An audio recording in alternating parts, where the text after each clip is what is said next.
दोस्तों, मैं यहाँ आप लोगों को इंटरव्यू क्वेश्चंस जो ब्रिक वर्क के ऊपर पूछे जाते हैं मोस्टली, उसके बारे में बताने जा रहा हूँ। जैसे उसका मेथोडोलॉजी क्या है, काम करने का तरीका क्या है, मटेरियल हैंडलिंग कैसे करते हैं, ब्रिक वर्क जो हम ब्लॉक लाते हैं तो उसे हम जगह पे स्टोर कैसे करते हैं, उसे कट कैसे करना चाहिए ताकि वेस्टेज ना हो, और कुछ हाइट पे ही उसे रख के कट करना चाहिए। इस तरीके से बहुत सारे मेथड्स जो भी हम यूज़ करते हैं वो प्रॉपरली मैं यहाँ एक्सप्लेन करूँगा, ताकि जो भी आपको इंटरव्यू में क्वेश्चन पूछा जाए वो आप क्लियर कर पाएँ। तो दोस्तों चलिए, सबसे पहले मैं आप लोगों को ब्रिक्स टाइप एंड साइज़ इसके बारे में बता दूं। पहले हम लोग जो यूज़ करते थे बर्न्ड ब्रिक्स था, जो देखिए ये लाल कलर का जो ब्रिक्स है, ये हम ज़्यादा यूज़ करते थे। अभी भी यूज़ करते हैं, लेकिन इसका हम यूज़ कम करने लगे हैं क्योंकि ये लाइट वेट नहीं है, इस पे लोडिंग बढ़ जाता है बिल्डिंग के ऊपर। इसलिए हम फ्लाई ऐश ब्रिक्स और एरिएटेड ऑटोक्लेव ब्रिक्स का यूज़ करते हैं, जो कि मैं इधर तस्वीर में दिखाया हूँ। ये 3 टाइप के ब्रिक्स होते हैं। मोस्टली ये जो ऑटोक्लेव ब्रिक्स होते हैं वो आजकल हाई राइज बिल्डिंग में यूज़ किए जा रहे हैं। इसे यूज़ करने का बहुत सारे प्रिकॉशंस हैं, वो हम आगे देखेंगे। अभी हम जो ज़्यादातर इंटरव्यू में क्वेश्चन फेस करते हैं वो ये कि ब्रिक्स का साइज़ क्या है, कौन सा यूज़ करते हो आप साइड पे, तो उसका हमें डिटेल बोलते आना चाहिए। वो साइज़ पूछेगा तो हमें सारी चीज़ें पता होना चाहिए, उसका लेंथ, विड्थ, और उसका जो फ्रॉग होता है जिसमें हम मोटर ये जो दिखाया गया है बीच में, उसका साइज़ भी हमको पता होना चाहिए। तो देख लीजिए, जो अपना मॉड्यूलर ब्रिक्स होता है, जो बर्न ब्रिक्स पहले आता था, अभी भी आता है, उसका size 190 by 90 by 90 standard modular brick होता है। उसका फ्रॉग 10 4 और 1 के इसमें होता है, ठीक है। उसी तरीके से फ्लाई ऐश ब्रिक्स का साइज़ जो आता है अभी, ये 230 का मतलब 9 इंच बाई 110 बाई 70 इसका हाइट होता है। इसका हाइट कम है, पहले के ईंट का जो हाइट होता था 70 से ज़्यादा है। 100 100 190 जो दिखाया गया है उतना होता है। अभी इसका जो साइज़ मैंने बताया वो आप नोट कर लीजिए। उसी तरीके से जो अपना ऑटोक्लेव एरिएटेड कंक्रीट ब्लॉक्स है, उसके साइज़ डिफरेंट टाइप्स के हैं। वो वैरी होता है as per requirement, as per drawing. जैसे भी हमारे बिल्डिंग में रिक्वायरमेंट है कि इतने इंच का हमको वॉल चाहिए, उस हिसाब से ऑर्डर दिया जाता है, ठीक है। इसका साइज़ है 3 इंच का है, 4 इंच का है, 5 इंच का, 6 7 8, इस तरीके से जो भी आपको चाहिए कि इस थिकनेस का हमको ब्रिक वर्क करना चाहिए, उसमें अवेलेबल हो जाता है। तो दोस्तों, हम जब ब्रिक वर्क्स लाते हैं तो उसे हम स्टोर कैसे करेंगे वो भी हम देखेंगे, ठीक है।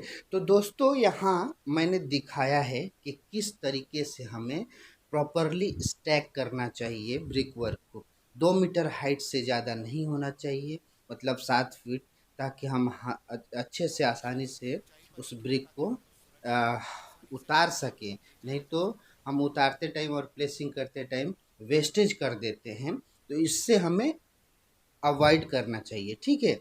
और एल बी एच में इसलिए दिखाया हूँ ताकि हमें जो रिक्वायरमेंट आती है कि अभी कितना ब्रिक बचा है और किस तरीके से हम इंटेन कर सकते हैं, क्वांटिटी कैलकुलेट करके इस तरीके से स्टैक करेंगे तो आपको आसानी होगी।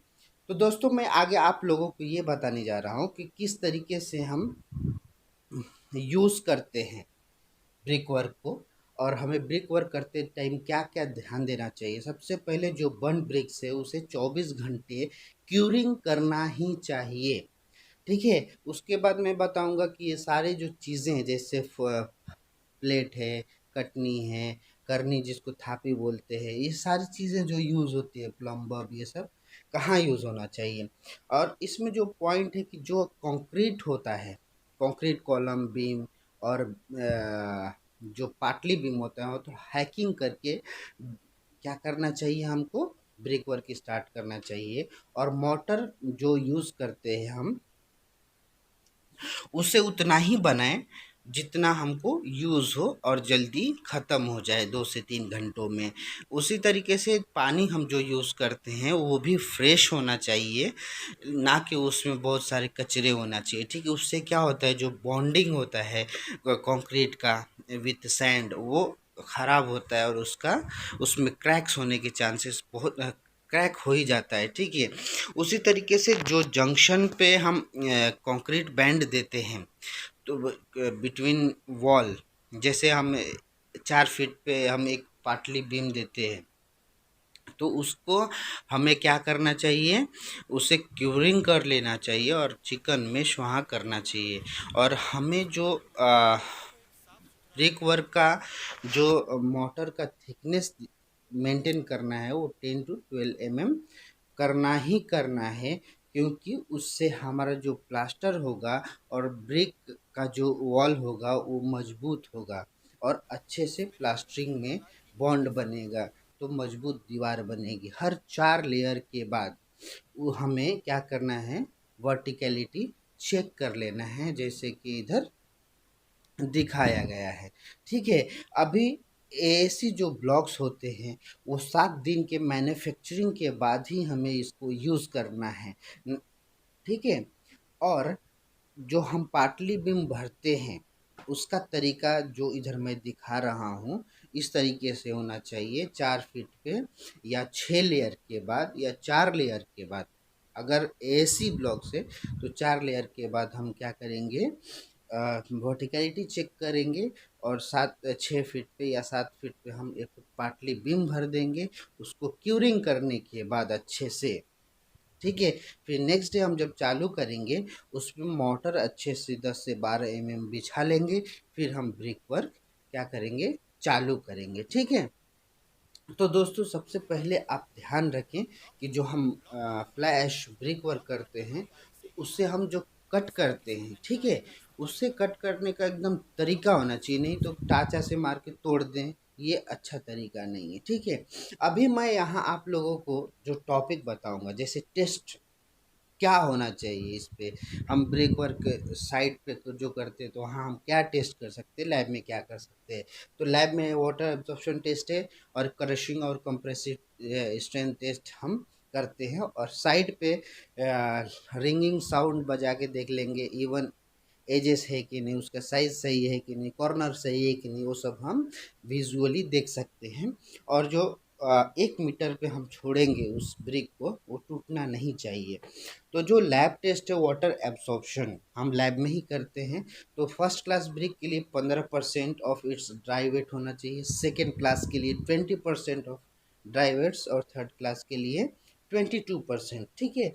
उसी तरीके से अभी कंप्रेसिव स्ट्रेंथ, ये सब सारे जो क्वेश्चंस है ना इंटरव्यू में पूछे जाते हैं कि फर्स्ट क्लास ब्रेक के कंप्रेसिव स्ट्रेंथ, एक अब आता है जब पूछते हैं कि लैब में कौन सा टेस्ट करोगे एब्रिक वर्क के ऊपर, उसका कंप्रेसिव स्ट्रेंथ क्या होना चाहिए, सारा नोट कर लीजिए आप। उसी तरीके से ब्रिक वर्क में कौन कौन से बॉन्ड्स यूज़ होता है, आजकल कौन सा यूज़ हो रहा है, आपके साइड पे कौन सा होता है, तो सब देखिए। जो ये फेस है लिखा हूँ मैं, स्ट्रेचर, हेडर और फ्रॉग, ये तीनों चीज़ें इसके पार्ट है। तो हम जो मेंटेन करते हैं, जैसे यहाँ जो ब्रिक वर्क दिखाया गया है उसमें खाली क्या दिखाया गया है, जो फ्लैश के ब्रिक्स वर्क होते हैं उसमें खाली आपको दिखाया गया है स्ट्रेचर बॉन्ड, ठीक है। हेडर बॉन्ड में क्या होता है, उसका जो हेड खाली एक तरफ से दिखता है, ठीक है। तो दोस्तों मैं यहाँ आप लोगों को ये बताने जा रहा हूँ कि अलग अलग जगहों पे ये बॉन्ड्स यूज़ होता है, लेकिन सबसे ज़्यादा इंग्लिश बॉन्ड और फ्लेमिश बॉन्ड यूज़ होता है। फ्लेमिश बॉन्ड आजकल कॉमन हो गया है 9 इंच के वॉल के लिए, ठीक है। अभी 4 इंच के लिए हम स्ट्रेचर बॉन्ड का यूज़ करते हैं, बराबर।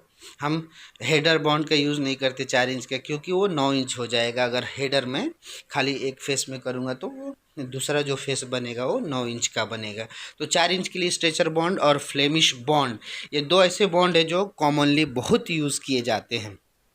तो दोस्तों मैंने जो ये बॉन्ड्स बताई ये आप नोट कर लीजिए, क्योंकि ये सारे अभी अगर आप देखेंगे स्टार्टिंग से लेके मैंने जो बताया है कि उसके साइज़ क्या है, उसके टाइप्स क्या है, उसे हमें कैसे स्टोर करना चाहिए और क्या तरीका होना चाहिए काम करने का, क्यूरिंग का क्या तरीका होना चाहिए, एसी ब्लॉक्स कितने दिनों के लिए, कितने दिनों के बाद हमें यूज़ करना चाहिए, उसका क्यूरिंग करना चाहिए या नहीं चाहिए, सारी चीज़ें बताएं। तो दोस्तों मेरे चैनल को सब्सक्राइब